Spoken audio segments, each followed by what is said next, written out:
Hello welcome to नोक of Neha my tiny corner of the internet. आज की जो रेसिपिटा शेयर करब सेटा आमार ना, सेटा होच्छे एकटा अन्य रेसिपि। आज फेसबुक खुले जखन आमि भिडियो घाटछिलाम तखन এই রেসিপিটা আমার চোখের সামনে আসে আর দেখেই আমার লোভ লাগে। তো এক্সপেরিমেন্ট আমাকে করতেই হবে, সেই জন্য ট্রাই করছিলাম আজকে। তো এখানে আমি মিক্সিং জারের মধ্যে নিয়ে নিয়েছি দুটো পেঁয়াজ কুচি, তারপরে নিয়ে নিচ্ছি আমি একটা গোটা রসুন, এখানে আমি ভালো করে বেছে নিয়েছি। তারপরে নিয়েছি এখানে আমি কয়েকটা শুকনো লঙ্কা, এগুলোকে আমি পেস্ট করে নেব ভালো করে। আর এই রান্নাটাতে ছোট ছোট ভুল আমি করেছি, তাই জন্য সরি, আমি বলে দেবো যে কি ভুল আমি করেছি। তারপরে নিয়েছি কয়েকটা চিংড়ি মাছ, চিংড়ি মাছের মধ্যে আমি একটু সামান্য নুন আর সামান্য হলুদ দিচ্ছি। এগুলোকে আমি ভালো করে মেখে নেব মাছের সাথে। তো চিংড়ি মাছটা মাখা হয়ে গেছে, তারপরে নিয়েছি একটু জলের মধ্যে তেঁতুল আমি ভিজিয়ে রেখেছিলাম, এটাও আমাদের দরকার।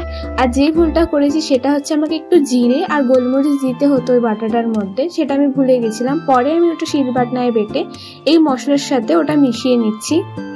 তারপরে একটা কড়াই বসিয়ে নিয়েছি, গ্যাসের মধ্যে দিয়ে দিয়েছি আমি তেলটা একটু বেশি লাগবে এখানে। তারপরে দিয়েছি চিংড়ি মাছগুলো।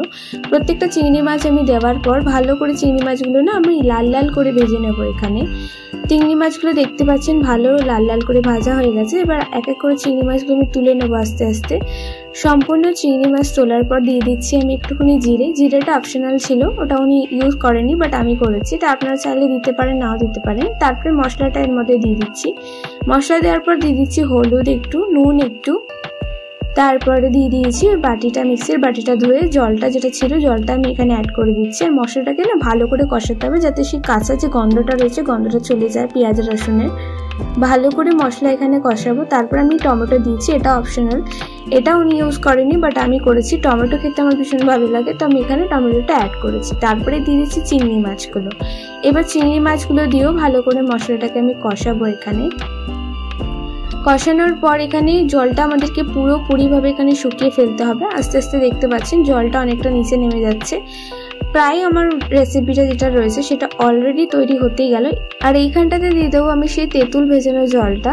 তেঁতুলগুলো আমি সব ভালো করে বেছে নিয়েছি, মানে হচ্ছে আটিগুলো আমি বের করে দিয়েছিলাম, শুধু জলটা আমি এখানে ইউজ করেছি। জলটা দিয়েও আমি জলটা ভালো করে শুকিয়ে নিয়ে আমাদের রেসিপি পুরোপুরিভাবে রেডি হয়ে গেছে। এখানে আমি নামিয়ে নিয়েছি, ওটাকে নামিয়ে সামান্য কাঁচা তেল দিয়েছি, যেটা কি উনি ইউজ করেনি বাট আমি করেছি, কারণ একটা সেন্ট আসে ভালো, তো ভালো লাগে খেতে। তো এরপর আমি এটাকে ভাতের সাথে সার্ভ করব। আর এটা এতটা খেতে, এটার একটা টক মিষ্টি এত সুন্দর একটা ফ্লেভার আসছিল। আই হোপ আপনাদের ভালো লেগেছে। যে ভুলগুলো হয়েছে সেই জন্য সরি, টাটা।